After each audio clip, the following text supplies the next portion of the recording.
Related to all this, the White House issued today what it called a clarification, saying anyone with a green card, a legal permanent resident of the United States, is exempt in every way from the executive order's travel restrictions. Now, Elaine, when this order was first unveiled, the White House said the travel ban did apply to green card holders, then said no, they would only be subjected to some extra scrutiny in the process.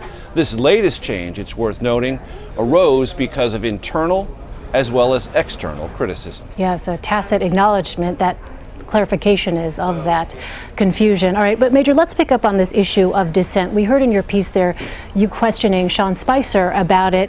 I wonder what you made of his answer there at the very end. It sounded on the one hand as though he was trying to make a distinction between dissent by State Department employees and what Sally Yates did, which President Trump and the White House said was betrayal in that statement that was released when she was dismissed. But at the same time, as you noted on Monday, Sean Spicer also said that State Department employees who dissented could go. Right. There is a clear indication from the administration, at least today, that that declaration on Monday, if you're not on board, you can go or you should go, is being pulled back. Vice President Pence, in an interview with the PBS NewsHour, was asked directly about that. He did not amplify or even endorse Sean Spicer's comments of Monday, if you're not on board, you should go. He merely said that we expect people to follow the president's direction in pursuit of securing the country and making it safer. Well, nobody at the State Department is going to disagree with that. And when I asked Sean Spicer about whether or not the new Secretary of State, Rex Tillerson, this was just before he was confirmed by the Senate, would go through the historically applied process of sitting down with the dissenters and hashing this policy disagreement out, there was an indication from Sean Spicer that, in fact, the president would be okay with Tillerson doing precisely that. So there does seem to be an effort on the White House's part to pull back from this rather shocking to many ears in Washington declaration that if you're not on board the Trump train, you should get another job, and allowing the conversation to occur at a policy level and maybe even at a philosophical level to tease out policies going forward. And as you indicated, Elaine, this clarification is a significant one in the context of the executive order, and it suggests, if not proves absolutely, that the executive order could have and probably should have been drafted more precisely, so this clarification wouldn't have been necessary in the first place. On another issue, Major, President Trump made an unannounced trip to Delaware, as you know, to receive the body of a fallen Marine killed in a secret mission in Yemen. What can you tell us about that trip?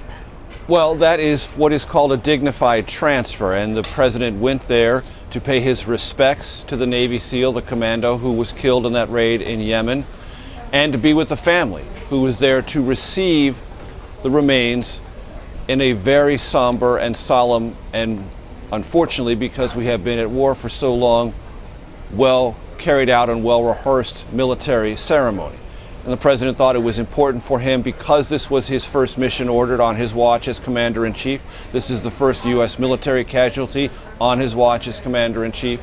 To witness this and to pay respects to the family, it's worth noting that for Commander O'Reilly, his family had already been contacted by the president, talked to his wife, talked to his father, but he wanted to convey those condolences and his personal support for the family there at Dover Air Force Base, and did so. He brought with him his daughter Ivanka. The president has just returned here to the White House from Dover Air Force Base and went straight to the Oval Office upon his return.